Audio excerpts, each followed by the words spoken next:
नमस्कार आप सभी को। आज इस सेशन में हम बात करेंगे प्रॉफिट लॉस की एक ऐसी टेक्निक के बारे में जिसके थ्रू आप नो प्रॉफिट नो लॉस वाले क्वेश्चंस को बड़े आराम से सॉल्व कर सकते हो। तो जैसे मैं ये कह रहा हूं कि तीन तरह के प्राइस होते हैं, कॉस्ट प्राइस, मार्क प्राइस और सेलिंग प्राइस, है ना। ये तीन तरह के प्राइस होते हैं, आप जानते हो।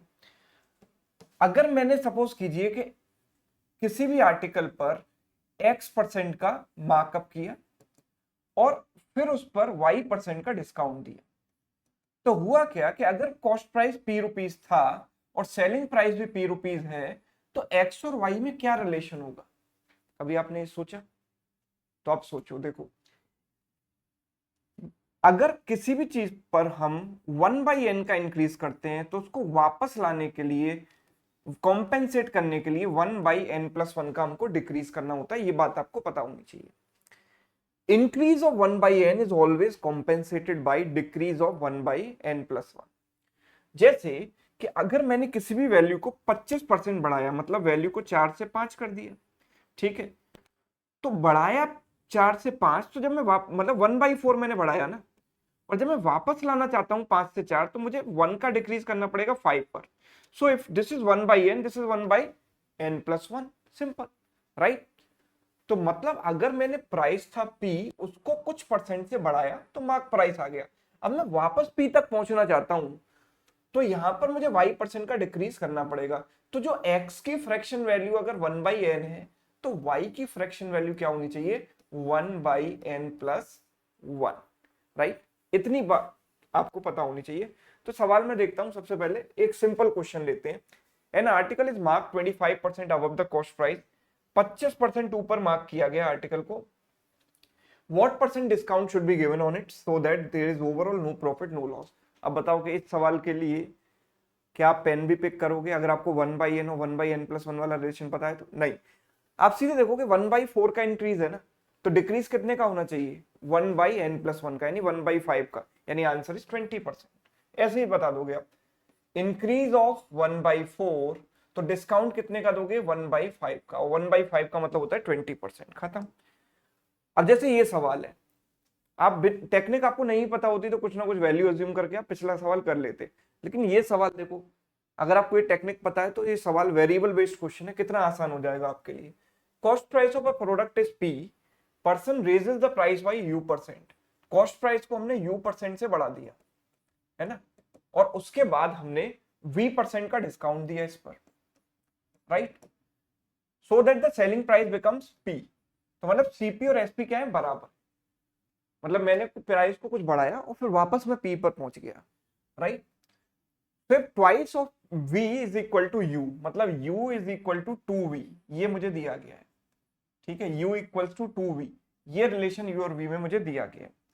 तो मुझे निकालनी है V की वैल्यू क्या है। तो देखो, बड़े आराम से हम इसको कर सकते हैं। अगर U की फ्रैक्शन वैल्यू है 1/n, तो V की फ्रैक्शन वैल्यू क्या होनी चाहिए? 1/n+1, इतना हम जानते हैं। तो U की जगह हम रख देंगे 1/n, it is 2 times, V की जगह रखेंगे 1/n+1। अगर हम क्रॉस मल्टीप्लाई करते हैं तो 2n बराबर हो गया n+1, तो 2n माइनस n, n की वैल्यू आ गई 1। और अगर n की वैल्यू आ गई तो V की वैल्यू हमारे पास क्या है? 1/1+1, यानी 1/2, जिसका मतलब हो जाएगा 50%, ऑप्शन डी। डन। अब बिना इस टेक्निक के भी इस सवाल को करके देखना कितनी मेहनत करनी पड़ती है। अगला देखो, an article which cost 3412 is marked X% above the cost price and Y% discount is given on it. If it was sold at 3412, then X is P% of Y. X जो है Y का P% है। तो which of the following is possible value of P? तो ऐसा conceptual question भी यहां से बन सकता है। तो आपको सिंपल ये चीज नोटिस करनी है कि यहां पर जो CP और SP हैं दोनों बराबर हैं, CP और SP दोनों बराबर हैं, राइट। तो अगर मैंने P प्राइस में या किसी भी प्राइस में हमने इसको खरीदा, फिर हमने मार्कअप किया कितने परसेंट से? X% से, और यहां पर डिस्काउंट दिया Y% का, तो ये जो प्राइस है, ये जो प्राइस है 3412, तो ये प्राइस भी हो गया 3412, मतलब नो प्रॉफिट नो लॉस वाली सिचुएशन है। तो इन दोनों में रिलेशन क्या होगा? आप ये देखो कि this is what 1/n, so this is what 1/n+1, right. 1/n+1। ठीक है, अब पूछा है कि which of the following is possible value of p। Possible value कौन सी हो सकती है इन दिए गए ऑप्शंस में से? तो p क्या है? p रिप्रेजेंट करता है कि x y का कितना परसेंट है। तो x है मेरे पास 1/n और y है 1/n+1। Definitely 1/n is greater than 1/n+1, क्योंकि अगर डिनोमिनेटर छोटा है तो वैल्यू बड़ी है ना। तो ये जो इंक्रीज है वो हमेशा बड़ा होता है इस डिक्रीज से, अगर नो प्रॉफिट नो लॉस वाली सिचुएशन है तो। यानी कि अगर ये वैल्यू इससे बड़ी है मतलब x/y जो है 100% से बड़ा होगा। होगा कि नहीं होगा? तो 100% से छोटी जो वैल्यू है वो तो पॉसिबल ही नहीं है। तो इनमें से ऑप्शन ए डेफिनेटली यहां पर एक पॉसिबल ऑप्शन है। So option A is correct answer. बात समझ पा रहे हो भाई? x जो है p क्या रिप्रेजेंट करता है कि x जो है y का कितना परसेंट है, यही तो रिप्रेजेंट कर रहा है। x की वैल्यू है भाई 1/n और y की वैल्यू है 1/n+1 इंटू 100। अच्छा n+1 ऊपर पहुंच गया, n+1/n into 100। Now n/n is 1 plus 1/n into 100।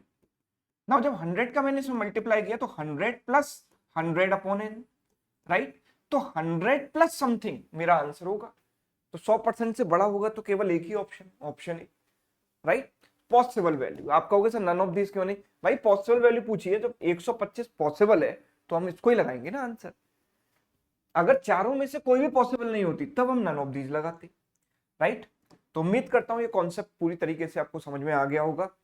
ये जो एक सवाल है आपके लिए होमवर्क है, सभी लोग इसको ट्राई करें और कमेंट करके मुझे इसका आंसर जरूर बताएं। अगर वीडियो अच्छा लगा है आपको तो दोस्तों के साथ जरूर जरूर शेयर कीजिए इसको।